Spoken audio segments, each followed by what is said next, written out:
नमस्कार, किताबों की दुनिया में आपका स्वागत है। जैसा कि अपने एपिसोड्स में हम किसी किताब के बारे में चर्चा करते हैं, हिंदी और अंग्रेज़ी जैसी साहित्य जगत की जो किताबें जो आ रही हैं उनके लेखकों से बात करते हैं, उनकी किताबों पर चर्चा करते हैं। और आज इस एपिसोड में हमारे लिए साथ चर्चा करने के लिए हमारे साथ मौजूद हैं हिंदी के मशहूर लेखक, सोशल मीडिया में बहुत सक्रिय रहने वाले, जिनकी दो किताबें बहुत ही पॉपुलर रही हैं, जनता स्टोर और ढाई चाल, और जिनकी एक किताब पर वेब सीरीज़ भी बन रही है।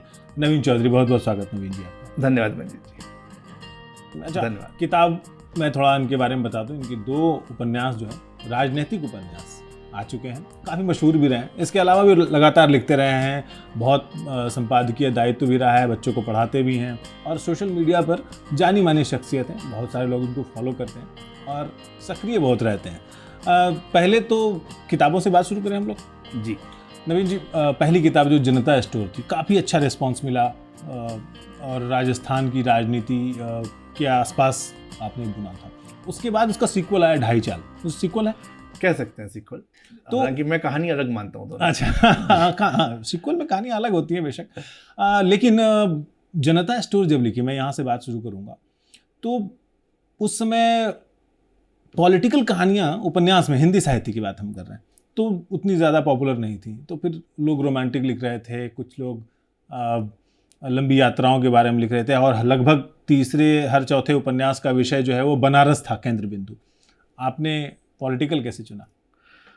इसके दो कारण आप कह सकते हैं। एक तो जो छात्र राजनीति को मैंने अपनी दृष्टि से देखा हुआ है, वो दुनिया पूरी अलग है। जैसा बाहर से दिखता है वैसा नहीं है। जो फिल्में उसको लेकर आई हैं, वो फिल्में ज़्यादातर रोमांटिक फिल्में रह गई हैं, राजनीति के ऊपर बहुत कम हिस्सा उसका रहा है। 2016 की जो घटना थी वो असल घटना थी, जहाँ मुझे लगा कि मुझे जो किताब लिखनी चाहिए वो रोमांटिक ना हो के पहले छात्र राजनीति पर हो। 2016 जेएनयू में जो इंसिडेंट हुआ, जेएनयू के इंसिडेंट के बाद प्रायः लोग जो है बटे और अलग अलग विचारधाराएं आई। और मैं यहाँ किसी विचारधारा की तरफ नहीं जा रहा कि आप जिस विचारधारा के आप वहीं रहिए, उसी के बारे में बात करिए। लेकिन क्या आपको वाकई पता है कि आप जिस भी विचारधारा के साथ हैं या जिस विचारधारा के विरोध में हैं, उन सब का पर्दे के पीछे क्या रोल था इसमें? तो प्राय छात्र राजनीति में पर्दे के पीछे जो होता है वो मिसिंग हो जाता है। वो ना फिल्मों में दिखा, ना कहानियों में मुझे वो कहीं नज़र नहीं आया। तो ये एक वहाँ से मुझे लगा कि छात्र राजनीति पर लिखा जाना चाहिए। तो ये एक कारण रहा। अब जो दूसरी चीज़ है, यहाँ पे अब मैं कितनी भी कोशिश करूँ, एक मार्केटिंग वाला फंडा भी दिमाग में आ जाता है। तो मुझे लगा कि एक प्रेम कहानी जो है लिखी जाएगी, तो प्रेम कहानी कितनी अलग होगी किसी और की प्रेम कहानी से। मैं ऐसा क्या नया दे दूंगा जो लोग कहेंगे ऐसा कुछ हमने नहीं पढ़ा। तो ये भी एक सवाल था। छात्र राजनीति के साथ एक ये समस्या थी कि हो सकता है कि इसको पढ़ने वाले लोग कम हों, लेकिन एक नयापन उसके अंदर होगा, एक नई चीज़ जो लोग सुनते हैं, समझने की कोशिश करते हैं, लेकिन कई बार सच्चाई को नहीं देख पाते, पर प्रभावित हर कोई इससे हो रहा है अपनी ज़िंदगी में। तो वो नयापन उसके जरिए दिया जा सकता है। तो ये विचार के साथ उनका कभी कन्फर्म है कि एक अपना मार्केट हमें पता है, हमें किसको करना है, और दूसरा विषय ऐसा जिसके बारे में चर्चा हो रही है, जिसके बारे में ज्ञान कम है। तो एक राइटर के तौर पर मुझे लगता है कि आप दो चीज़ करिए, या तो आप एंटरटेन करिए उनको खूब, या आप नई चीज़ बताइए। तो मैंने कहा एंटरटेनमेंट के साथ में नई चीज़ बताऊंगा उनको। अच्छा, जनता स्टोर में प्रेम नहीं है क्या? प्रेम कम है, मतलब उसको आप प्रेम, युवा है, यूनिवर्सिटी है, तो प्रेम तो होगा ही होगा। जलन भी है प्रेम वाली, वो भी है उसके अंदर। लेकिन उस किताब को पढ़ के ये कहा जाए कि मूल रूप से ये प्रेम कहानी है, ये नहीं कहा जा सकता। तो मैं एक उसका हासिल का और दिल दोस्ती एक्सेट्रा, इन दो पिक्चरों का उदाहरण लेता हूँ, जो कि मूल रूप से छात्र राजनीति के ऊपर आधारित है। लेकिन आप देखें कि उसका सारा का सारा दिल दोस्ती एक्सेट्रा जो है उसकी गर्लफ्रेंड और उसके इर्द गिर्द घूम जाता है। हासिल में भी छात्र राजनीति, प्रदेश की राजनीति दिखती है, लेकिन वहाँ छात्र नेता का जो सारा चेज है वो एक लड़की को पाने के लिए हो चुका है। छात्र राजनीति में मुझे ऐसे नेता नहीं दिखे जिन्होंने अपनी राजनीति लड़की पाने के लिए बर्बाद कर दी, पीछे पड़े हों, नहीं होते हैं। जो इस तरह की सोच वाला है, जैसा वहाँ इरफान को दिखाया था, उस तरह के चरित्रों को जिंदगी में देखा है, उनको राजनीति बर्बाद करते नहीं देखा इस चक्कर में। अच्छा, ये अगर ढाई चाल की बात करें तो क्या इसका जो मतलब सीक्वल मान के हम चल रहे हैं फिलहाल, जो एक आम दर्शक है, एक आम पाठक है, उसके हिसाब से कि जनता स्टोर का सीक्वल, क्या अगला हिस्सा या कहानी का अगला हिस्सा जो है वो ढाई चाल है, तो क्या वजह रही? क्या जनता स्टोर काफ़ी पॉपुलर हुआ, लोगों ने काफ़ी पसंद किया, इसकी वजह से आइडिया आया, पहले से सोच के बैठे थे कि ये कहानी इसमें पूरी नहीं हुई है, इसको पूरा करना है किसी अगली किताब में? नहीं, इसका ये विचार कहीं नहीं था और ये बहुत बाद में आया कि इसको जो है सीक्वल की तरह प्रेजेंट करते हैं। मेरे पास कहानी अलग थी, इनफैक्ट मेरे पास 2 प्लॉट थे और मैंने 2.5-4 में दोनों प्लॉट मिलाया। दोनों प्लॉट मिलाने के पीछे भी जो वर्तमान राजनीतिक परिदृश्य है, और फिर से मैं वही कहूँगा, विचारधारा पर मत जाइए आप जिस विचारधारा के हैं, क्योंकि मैं किसी विचारधारा की तरफ से नहीं, मेरी कोशिश रहती है वास्तविकता को दिखाई जाए। एक बीच में बड़ा देश में हंगामा मचा खाने को लेके कि बीफ खाने पे आप किसी को मार देंगे, और मेवात में ये मुद्दा खूब उठा। बहुत कम लोग जानते होंगे कि मेव मुसलमान बीफ नहीं खाता। कोई इक्का दुक्का हो सकता है, हाँ। जैसे ब्राह्मणों में कुछ लोग खाते हैं, लेकिन मूल रूप से जो एक धारणा है नहीं होता, तो मेव मुसलमान नहीं खाता। तो आप सोचिए कि वहां फिर बीफ का मुद्दा आया कहाँ से। अब ये जो पूरा गौ तस्करी का मसला है मेवात के क्षेत्र में, इसके बारे में लोगों की जानकारी बहुत कम है। अच्छा। मेवों के बारे में तबलीगी जमात लोगों ने शायद इस कोरोना के समय में नाम सुना होगा, लेकिन आपको बहुत से दर्शकों को शायद ये ना पता हो कि तबलीगी जमात 1926 में मेवात से शुरू होता है, वहां से उसकी स्थापना होती है, वहां से वो आगे फैलता है। तो ये एक मेरे दिमाग में था कि क्या मैं उस एरिया की राजनीति को दिखाऊं। इसी बीच में उन्नाव रेप केस भी होता है। उस रेप केस को मैं देखता हूँ कि एक पक्ष जो उस पर मुखर होता है, वो उसी दौरान राजस्थान में उसी तरह की घटना पे एकदम चुप्पी साध रहता है। तो एक दूसरा सवाल आता है कि क्या एक जघन्य अपराध एक इंसान के लिए राजनीतिक विषय बन के रह गया। मैं राजनेताओं की बात नहीं कर रहा, ये हमारे आपके जैसे लोग जो इस राजनीति में इतना बढ़ चुके हैं कि एक अपराध पे चुप हो जाते हैं, वो ऐसा कि देखा ही नहीं, हमें तो पता ही नहीं है, और अगर आप झकझोर दें तो पूछते हैं कि हम इस पे क्यों बात करें। और ये दोनों पक्षों से आप एक नाव का बचाव क्यों कर रहे हैं आप, या चुप क्यों है, हम क्यों सब पे बोले। वो राजस्थान पे बोल रहे हैं, जो राजस्थान पर चुप है वो उन्नाव पे बोल रहा है, और आपसे सवाल उल्टा आपसे सवाल पूछेगा, उस पर हम क्यों बात करें। तो मुझे लगा कि बलात्कार जैसा जघन्य अपराध जो कि किसी मनुष्य के लिए जो है वो जिंदगी भर का दुख है, उसको किस तरीके से हम राजनीतिक रूप में ले रहे हैं। तो इस प्लॉट को रखते हुए लगा कि ये 2 प्लॉट होने की बजाय अगर ये एक चीज होती है तो ये कहानी जो है ज्यादा स्ट्रांग बन के निकलती है। तो इसके अंदर ये सारी चीजें हिंदू मुस्लिम राजनीति भी समा जाती है। तो मेवात आने से एक मेरे पास ये सुविधा होती थी कि मैं इसको कैसे इसको जोड़ा जाए, जातिगत आधार पर, इसको धार्मिक आधार पर, और मेवात की इस पूरी राजनीति को, जहाँ हथियारों का बिजनेस अपने आप में एक बहुत बड़ा बिजनेस है, गाय की तस्करी अपने आप में एक मुद्दा है, और उसके बाद उसका इस्तेमाल राजनीतिक लोग कैसे करते हैं, और बलात्कार जैसे जघन्य मुद्दे को किस तरीके से घुमाया जाता है मीडिया के द्वारा, पुलिस के द्वारा, नेताओं के द्वारा, और हम जैसे आम लोगों के द्वारा हम कैसे उसमें बह जाते हैं। तो ये प्लॉट जब बनना शुरू हुआ, इस बीच में पाठक कई सारे जुड़े और उनका ही चलता था कि अरे अगली किताब कब आ रही है, कि बात हो रही है। फिर उसमें अचानक कोई एक दिन पूछता है कि जनता स्टोर का प्रोटैगनिस्ट मयूर भारद्वाज कहाँ चला गया। वो किताब के अंत में गायब है, वो कहानी अपने आप में पूरी है करके वो चला गया अपनी नई दुनिया में। तो अब ये जो रुचि आने लगी, मुझे लगा कि अगर पात्र से पाठकों का जुड़ाव है तो ये संभवतः अगली किताब में अगर ये पात्र दोबारा आता है, कहाँ गया, ये नया क्या कर रहा है। तो मयूर एक पत्रकार के रूप में आता है, एक व्यावसायिक पत्रकार के रूप में, जिसके अंदर एक इंसान जिंदा है। जनता स्टोर के अंदर भी वो राजनीति उसका ग्रे शेड आता है, लेकिन उसके अंदर का इंसान जिंदा है। यहाँ पर पूर्ण व्यावसायिक पत्रकार है वो, लेकिन उसके अंदर का इंसान जिंदा है। तो वो जब अपनी नज़र से इस पूरी घटनाक्रम को देखना शुरू करता है, तो जो हम लोग बाहर की दुनिया में देखते हैं वो दुनिया अंदर से दिखनी शुरू होती है, कि अंदर किस तरह के दांव पेच होते हैं, किस तरह की नेगोशिएशंस होती हैं, वो मयूर निकाल के सामने लेके आता है। तो इस तरह से मयूर भारद्वाज इस कहानी में भी आ गया, तो इसलिए उसको सीक्वल की तरह लगता है। लेकिन अगर कोई पाठक, अब फिर मार्केटिंग की बात करूंगा कि जब कोई पाठक ये देखता है कि मयूर भारद्वाज के मंत्री जी से दुश्मनी कॉलेज के दिनों से क्यों थी और उन्होंने जनता स्टोर नहीं पढ़ी है, तो उनकी रुचि होती है कि एक बार ये कहानी भी पढ़, जनता स्टोर दोनों पढ़ ली जाती है उसके साथ। अच्छा, ये एक पत्रकार जो है वो घटनाओं की समीक्षा जब करता है तो वो रिपोर्ट करता है, एक एक बिंदु के आधार पर करता है। राइटर उसको क्या पत्रकारों से ज़्यादा बड़ी भूमिका है कि उसको गहन रूप से उससे निकले हुए तत्वों को समाहित करता है। क्या हम लोग ऐसा मानते रहे हैं कि जो राइटर है, लेखक है, खास करके फिक्शन राइटर जो है, वो कल्पना की दुनिया में अधिक रहता है। आपकी किताबों में वास्तविकता ज़्यादा है, दोनों ही किताबों में। तो क्या अब जो हो रहा है देश में, अब जो हो रहा है से मेरा मतलब ये है कि एक फिल्म के इर्द गिर्द, द कश्मीर फाइल्स के इर्द गिर्द बहुत सारी घटनाएं देश में घट रही हैं। फिल्म क्या है, फिल्म क्यों है, इस पर हम शायद बात ना करें, लेकिन हमको ये बात करना ज़रूरी लगता है कि एक राइटर नवीन चौधरी क्या सोचते हैं कि उसके बाद जो घटनाएं घट रही हैं, लोग नारे लगा रहे हैं, एक ऐसा लग रहा है कि वर्टिकल डिवाइड जैसा, क्या ऐसा है वाकई ज़मीन पर, या फिर कुछ हवा बांधी जा रही है सोशल मीडिया में?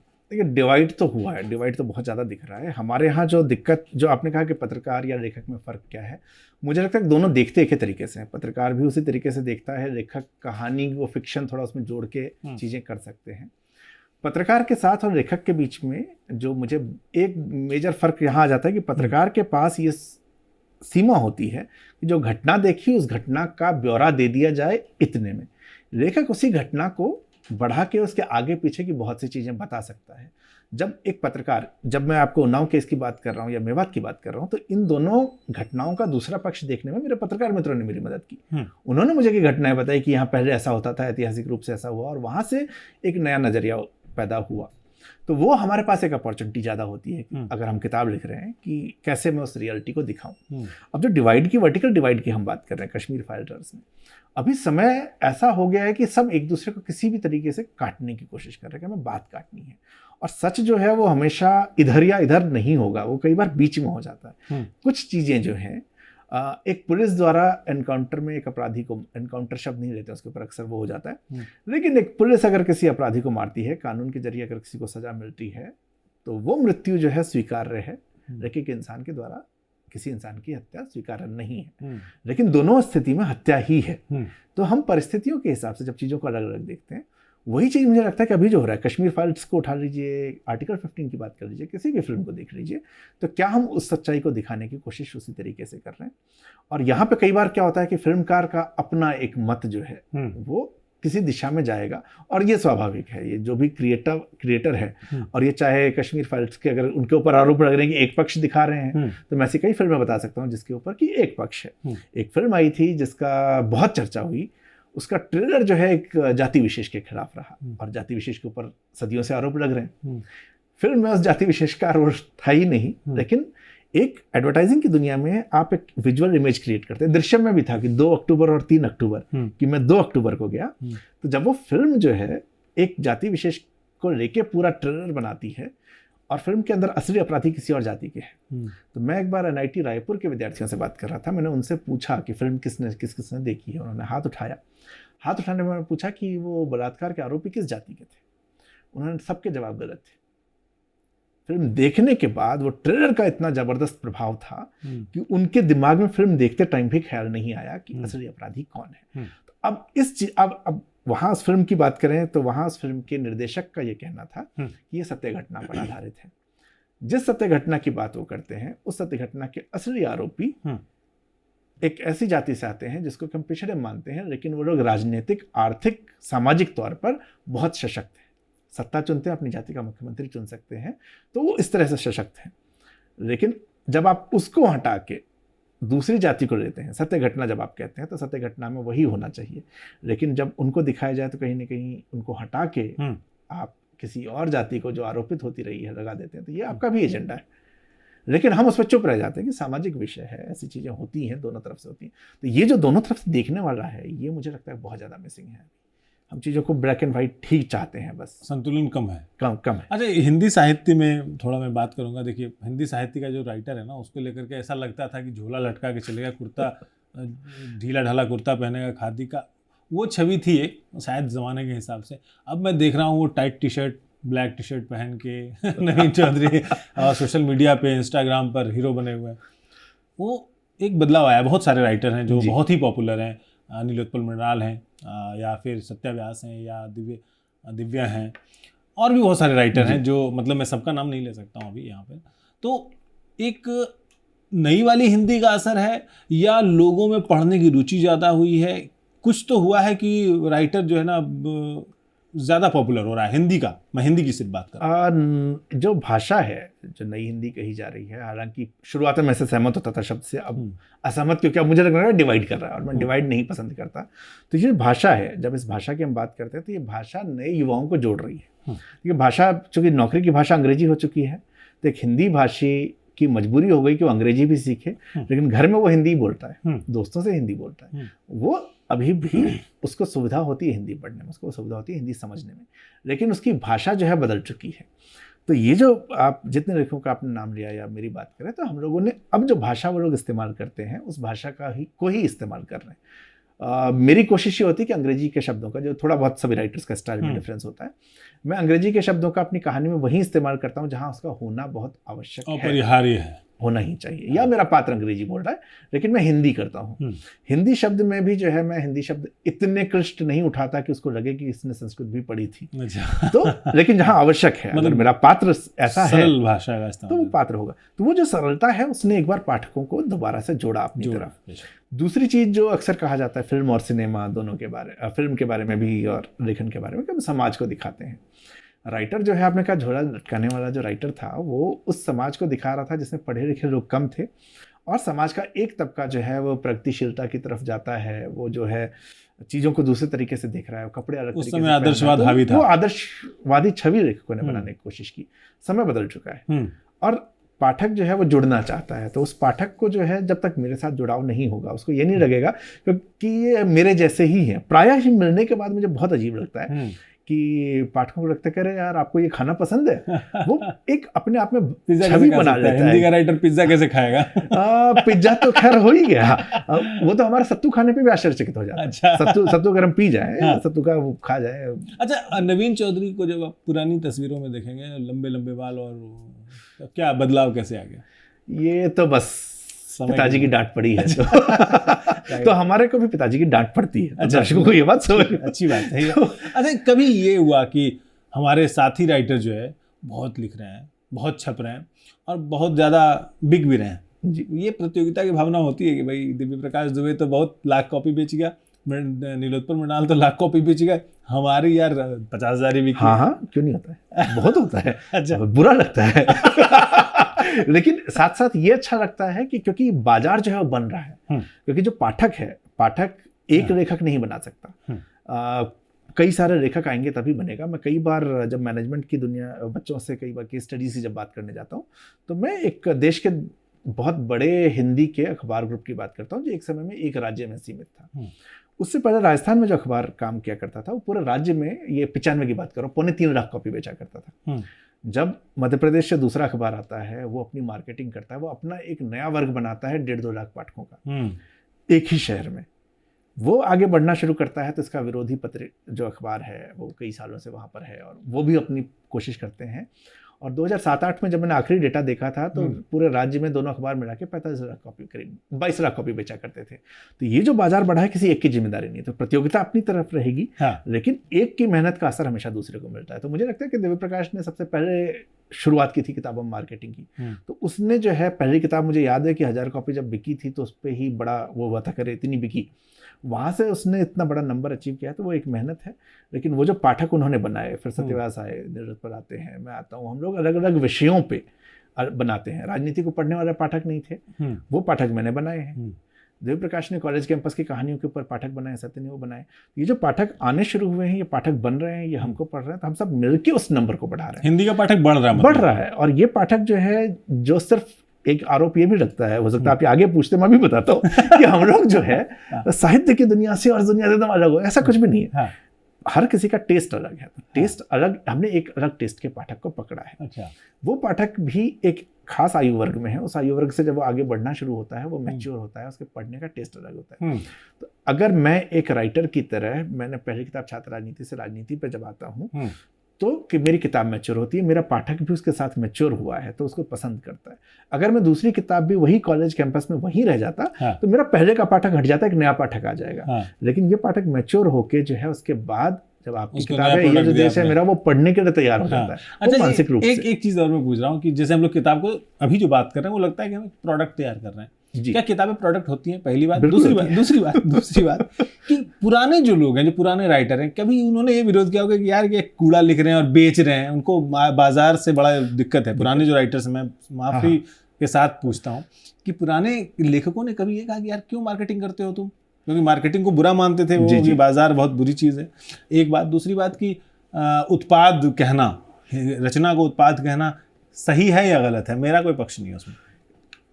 अगर हम इस टीवी या कैमरा की बात करें तो ये भी तो क्रिएट ही किया गया है ना। आप उस आदमी को क्रिएटिव नहीं मानेंगे जिसने ये सोचा होगा कि दो लोग बात करेंगे और इनको जो है स्क्रीन पे ऐसा दिखाया जाएगा, ऐसे दिखेंगे। ये क्रिएटिविटी थी। उस क्रिएटिविटी को कन्वर्ट करके मार्केट तक लेके जाना, तो वो उत्पाद बन जाता है।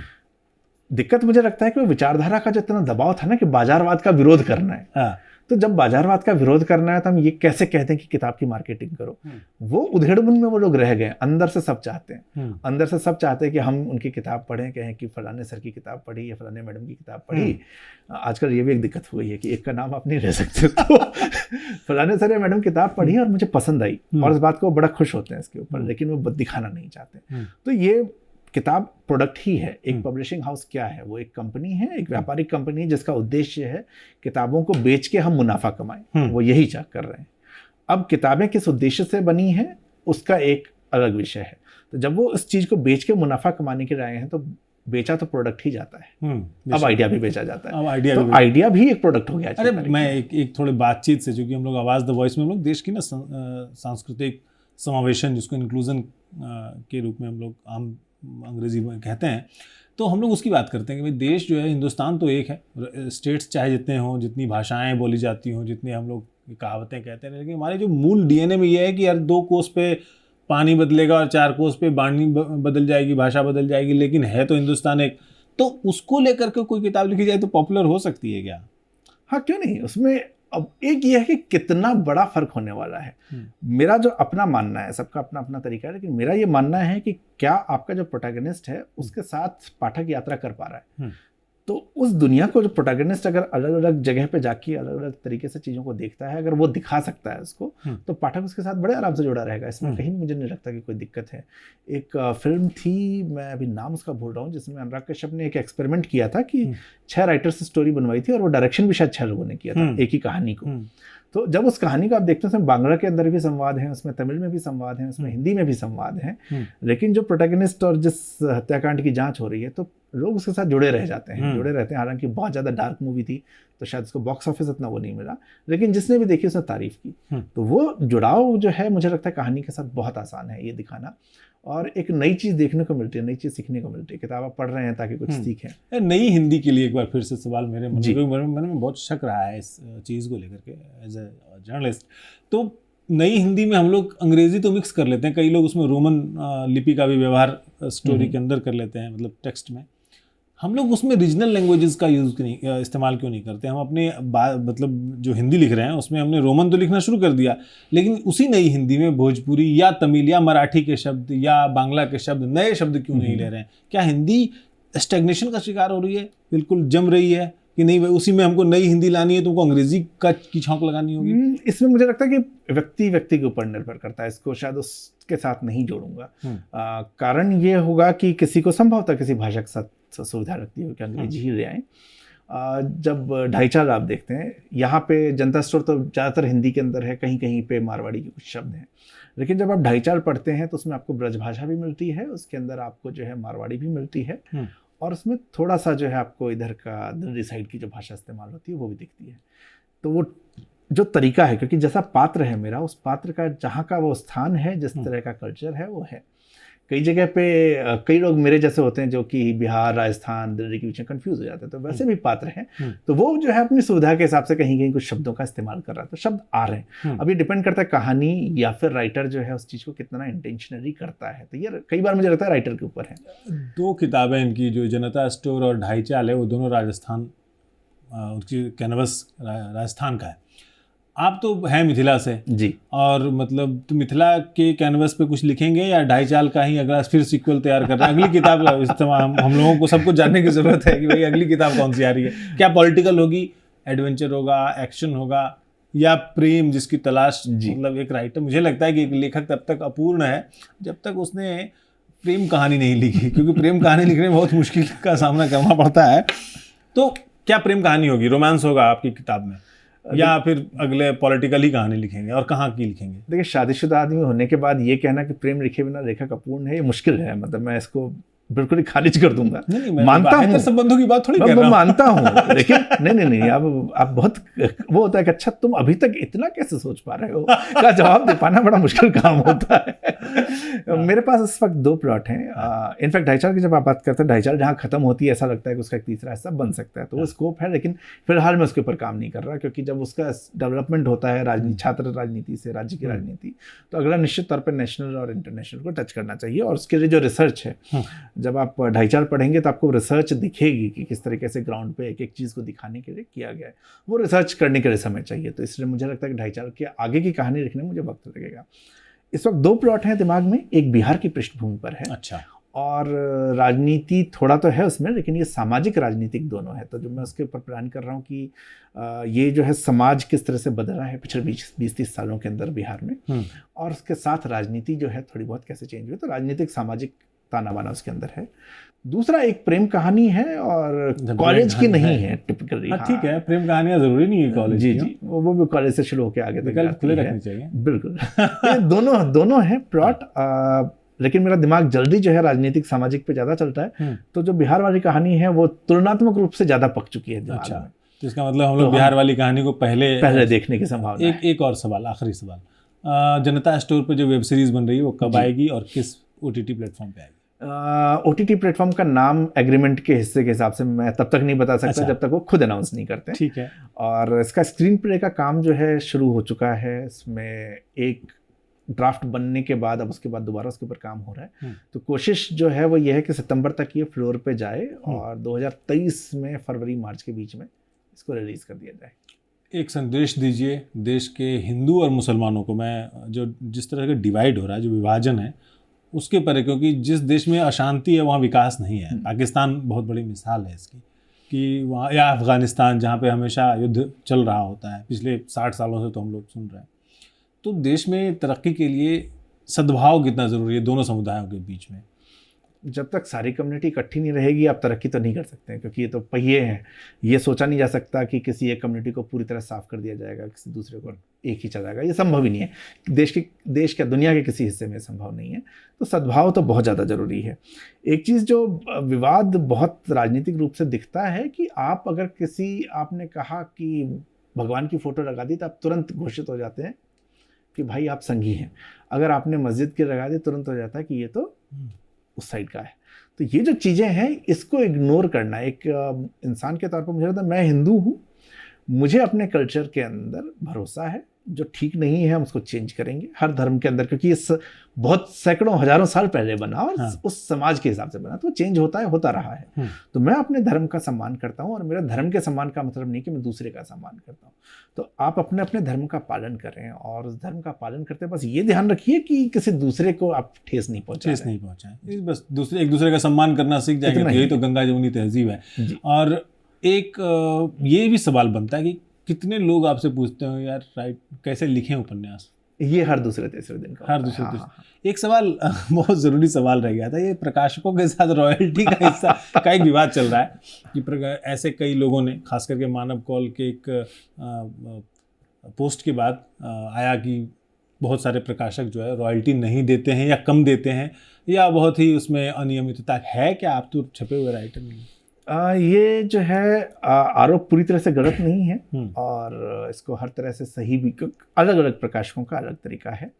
आप MNCs के साथ जब काम करते हैं तो MNCs के साथ एक पूरा स्ट्रक्चर ऐसा बना हुआ है कि कागज़ कितना आया से लेके कितना और पियो गया है, उसमें कई लोगों के साइन होते हैं, किसी एक आदमी के हाथ में नहीं है, और अगर किसी ने रॉयल्टी चुरा ली किसी की जेब में नहीं जाने वाला है। तो इसलिए वहाँ पे ये होने नहीं होता है। जहाँ पे इंडिविजुअल पूरा कंट्रोल होता है वहाँ पे ये होने की संभावना बहुत ज़्यादा है, और ये होता भी है। बहुत सारे राइटर्स को मैं मिला हूँ जहाँ पता आज तक रॉयल्टी आई ही नहीं है। नहीं आई मतलब ऐसा तो नहीं है कि किसी की 200 किताब भी है, 100 किताब भी नहीं बिकी है। तो ये होता रहा है, लेकिन बहुत से प्रकाशक दे भी रहे हैं रॉयल्टी। यहाँ ये समझना भी जरूरी है कि किताबें जो है एक समय में जिस हिसाब से बिकती हैं उसका धीरे धीरे एक टाइम के बाद नीचे आता है। मेरी अपनी किताब के विषय में जनता स्टोर पहले 3 महीने में जिस गति से बिकी, अगले 3 महीने मंथर हो गई वो। फिर 3 महीने में लोगों का आने लगा तो फिर आगे बढ़ी, 1-1.25 साल तक उसका बहुत अच्छा चला, फिर धीरे धीरे नीचे आया। 2.5 साल आने के बाद फिर वो ऊपर बढ़ी है, अब वो फिर नीचे जा रही है, अब 2.5 साल ऊपर जा रही है। तो ये किताबों की एक गति है। तो जो मुझे पहले 2 साल में रॉयल्टी मिल रही है, तीसरा साल वैसा नहीं था।